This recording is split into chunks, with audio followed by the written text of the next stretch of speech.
Students, I'd like to give you a short tutorial on an online web program called camerasim.com.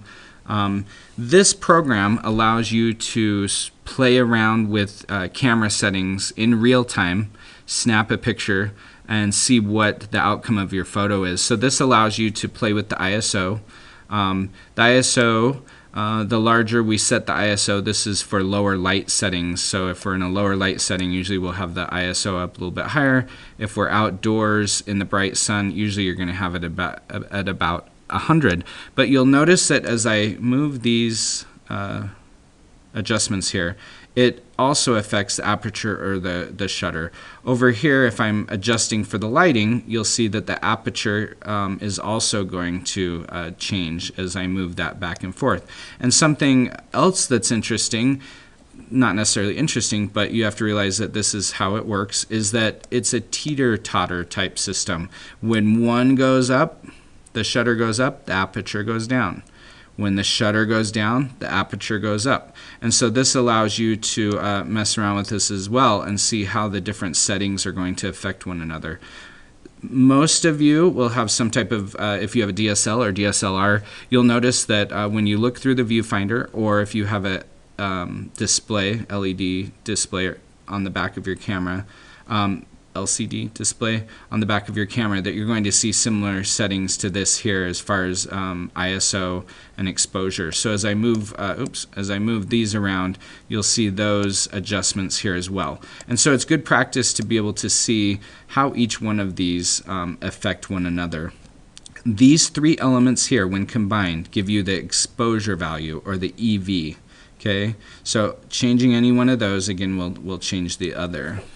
The shutter speed, if I need to take a picture of something that's moving quickly, as far as taking a sports photo or something like that, I want to have a higher shutter speed. If I reduce the shutter speed, how quick the shutter opens and closes here, then the picture can be blurred in a motion photo. So something that I want to point out here is that they're using this picture, the girl's hair is moving, and there's the pinwheel. They have those two things going for a reason, so we can see and play around with these settings and see which one's best in order to capture the image. Do we want the pinwheel to look like it's stopped, or do we want some a blurred action shot of the pinwheel? So there's a few different things that we can do here. So let me play around with it just a little bit and show you how that will work. So here I have the focal length. I can zoom in and out. You can see how that works here. By playing with the distance, depending on how I have the setting for my distance, here is 9.9 feet. You'll see that the background image is not blurred. If we change the distance setting and zoom in on our subject, that blurs the background. And this is often used in portrait photography. So I can play around with a couple things here. What's the weather like? Up here at the top, you can see that changing up there. Is it overcast? Is it sunny? I'm going to say partly cloudy. We can see the clouds back there. And then I can play around with my ISO. Is it really bright outside, or is it I'd go this way for it being really bright outside, or is it a darker situation going this way? Go ahead and just play with these a little bit, and play with them for 5 or 10 minutes, and you'll start understanding how those three different settings work together. When you're ready, you click Snap Photo, and this will give us an idea of how those settings that we used would take the overall picture, how it's going to turn out. So with this speed that we have here and the pinwheel, you can see there's a little bit of motion blurring going on. This is what we have here, and then we can return to the viewfinder. Okay, and we can play around with this again. I want to increase my shutter speed because I want the pinwheel to come in a little bit more crisp than it is, so I can change the shutter speed here. That again changes the aperture.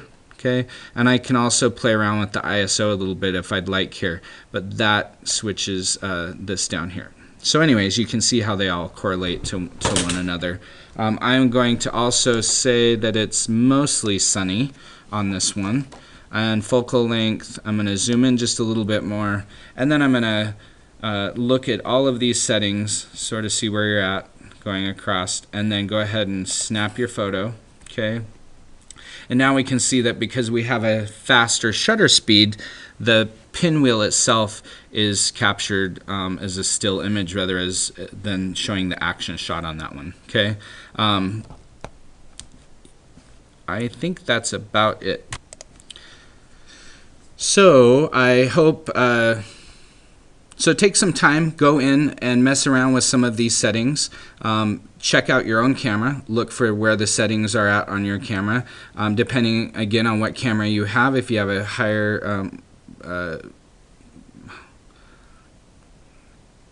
go in and play around with these settings. If you have a camera that is like a DSL or DSLR with a little bit more expensive camera body, you're going to see these settings readily available when you have the manual settings turned on.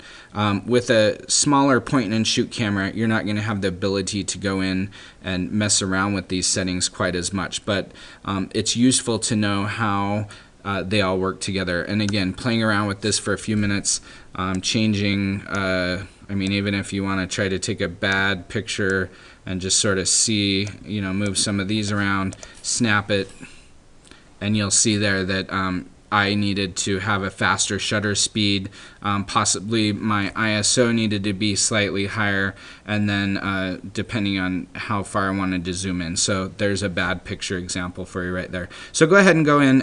Again, it's camerasim.com. It's a great app to figure out and play around to see how those different settings affect one another.